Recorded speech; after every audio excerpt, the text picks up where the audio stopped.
Seja lá qual for a profissão que queiramos desempenhar, todas elas nos impõem um certo nível de dificuldades, com problemas que aparecem e que exigem de nós conhecimento, dedicação e a busca de soluções adequadas.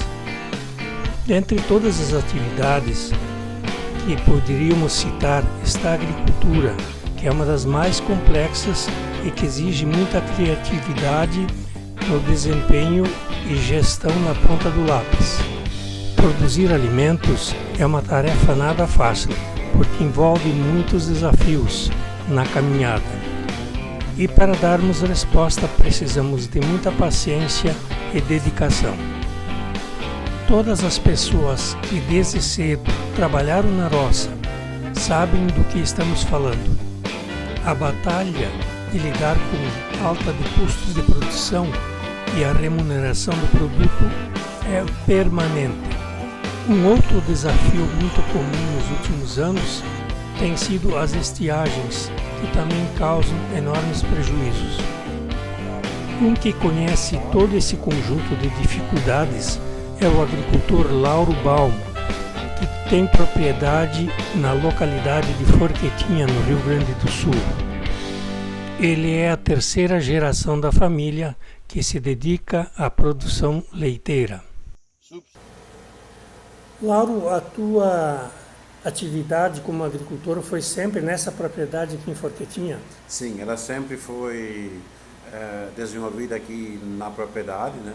Sempre na atividade de leite, a atividade principal, e também uma outra criação ligada de corte, né? Mas a atividade principal sempre gerenciou praticamente a renda financeira nessa propriedade foi a produção de leite e, consequentemente, o milho para alimentar o rebanho para a produção de leite.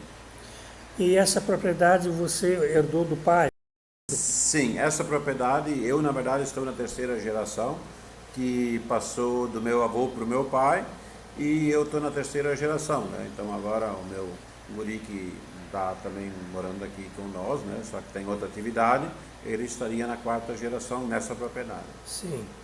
Como tem sido o desafio de administrar esse trabalho de produção de leite e todos os mais afazeres? Bom, a atividade de leite, eu sempre digo, eu me considero, eu não quero dizer um grande produtor de leite numa pequena propriedade, mas eu também me desafio para dizer que eu sou no mínimo um médio produtor de leite, porque eu calculo o que uma vaca dá. Então eu calculo a produção média por animal e não só o volume final.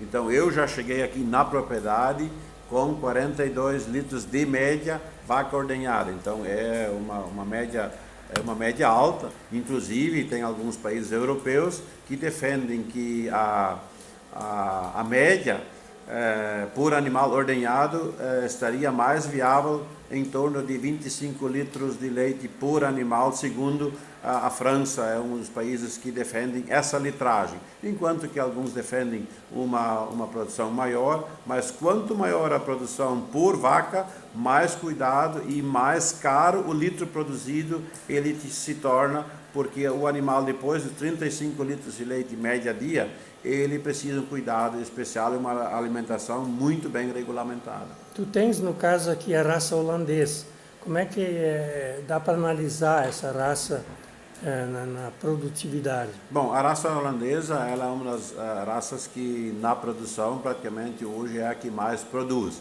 Claro, aí tu tem que analisar os sólidos. O que são os sólidos? A gordura e a proteína que está dentro do leite. Então nós temos outras raças que também as pessoas usam, né? Que nem o Jersey, que tem uma gordura maior, mas também depende muito da alimentação, né? Proteína depende muito de genética e a gordura principalmente da alimentação, porque aí tu tem que cuidar muito a questão da inseminação artificial, os touros que você usa, para mudar a questão da proteína. Então nós temos que, porque hoje você recebe pela quantidade e pelos sólidos presentes no litro de leite, ou seja, gordura e proteína.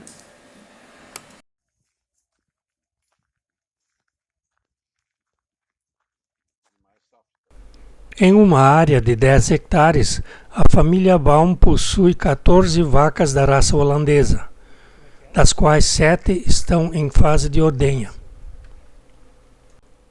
A produção é entregue a cada 2 dias à Cooperativa Regional Agropecuária Languiru. O leite é produzido a partir de pastagens naturais e artificiais, além de silagem de milho.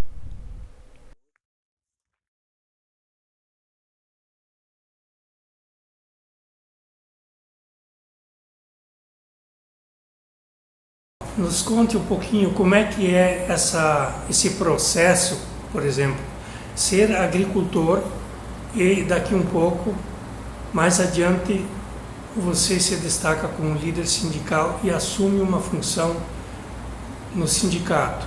Bom, isso é um processo gradativo, né?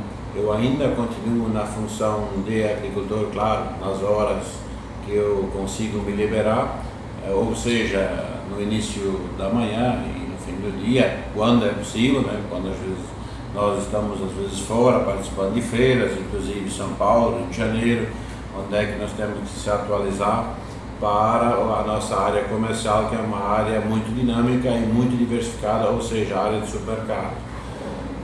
O que acontece? Na função de agricultor, você tem uma linha de administração própria, você tem que cuidar da propriedade, e aí quando você multiplica as obrigações, você tem que fazer uma organização pessoal, reorganizar, na verdade, a tua vida, né? Então, e as habilidades que eu recomendo para qualquer pessoa que está à frente de qualquer entidade, não importa o tamanho, tu tem que ter extrema habilidade para lidar com as pessoas, com as diversas formas de pensar diferente e como você lida com esse pensar diferente das pessoas. Porque a atividade aqui no STL, com atividade comercial, ou seja, o STL é uma entidade de classe representando os agricultores da agricultura familiar, e com atividade comercial, você tem que ter a habilidade de entender o agricultor quando ele vem reivindicar, principalmente agora nós estamos numa situação bem complexa, né? As questões climáticas estão prejudicando muito a atividade e, ao mesmo tempo, nós temos aumento de preços na ponta final aqui no nosso comércio, ou seja, no supermercado, muito em função dessa estiagem. Como você vai explicar e contentar todo mundo? Praticamente impossível, mas eu sempre digo o seguinte: nós temos que se organizar como estamos se organizando aqui na área comercial, nessa área também na propriedade. Tu tem que orientar os nossos agricultores para eles também sempre colocar junto na sua gestão um grau de risco. Qualquer atividade tem um grau de risco. E quando tu depende de uma indústria, ou seja, a propriedade não deixa de ser uma fábrica, uma indústria, uma empresa a céu aberto, o teu grau de risco aumenta, porque nós temos excesso de chuva, nós temos temporais, nós temos granizo, e nós estamos passando pelo 3º ano consecutivo por uma estiagem. E no meio disso, em 21, nós tivemos uma das maiores enchentes aqui, que aconteceu aqui em Lajado. Então, essas atividades, elas precisam realmente fazer, praticamente, a pessoa fazer mágicas para conseguir sobreviver. Fazer uma análise muito bem feita quando eu me refiro à questão dos insumos, fazer uma análise muito bem feita quando é o momento ideal para comprar os insumos. Você precisa estar, com o mundo globalizado, você precisa estar muito atento ao que está acontecendo ao teu redor, quem são os maiores produtores de soja do mundo, quem são os maiores produtores de soja, ou seja, quem são os maiores produtores de milho, Quem são os maiores produtores de leite? Porque nós todos estamos interligados. Quando a globalização surgiu, era uma palavra meio complexa, complicada, só que hoje, de fato, ela existe, está presente no dia a dia. Quando falha uma produção de soja lá nos Estados Unidos, interfere na nossa, ou seja, a produção de grãos ela é mais valorizada. Assim acontece com milho, assim acontece com arroz, assim acontece com trigo. Quando deu o conflito lá na Rússia com a Ucrânia, o trigo deu uma aumentada de preço devido às questões que o conflito lá não deixou mais sair a produção de trigo, que são altamente produtivos, né? Tanto a Rússia como a Ucrânia vendem trigo para o mundo inteiro, foram trancados a saída e o trigo aqui aumentou. Então, dessa forma, eu sempre digo, nós temos que acompanhar o que acontece ao nosso redor e cuidar muito bem o que nós fizemos. O movimento sindical teve que fazer algumas adaptações na sua vida nas últimas décadas. Houve profundas mudanças, citando, por exemplo, o STR de Lajeado teve que atuar na área comercial. Esse processo continua ainda sendo desenvolvido? Como são essas mudanças? Elas são facilmente assimiladas? Quando o STR partiu para a área comercial, foi uma questão de sobrevivência. Ou você opta por uma alternativa de renda, ou nós estávamos fadados a desaparecer como entidade de classe, porque as coisas mudaram. Nós tivemos emancipações no município de Lajeado, nós tivemos distritos que todos eles se emanciparam, e aí se criou uma outra realidade, na verdade, nas localidades, ou seja, nas comunidades do interior que viraram município. Então as pessoas tiveram assistência, o assistencialismo passou muito para as prefeituras. E com isso a entidade naturalmente perdeu o sócio. O líder sindical entrevistado, que está no seu terceiro mandato como presidente, afirma que certas mudanças continuam acontecendo, o que ele considera muito normal no mundo de hoje. E determinadas mudanças, segundo ele, são necessárias para que as entidades possam sobreviver. O Sindicato dos Trabalhadores Rurais de Lajeado foi criado oficialmente em 1º de julho de 1963.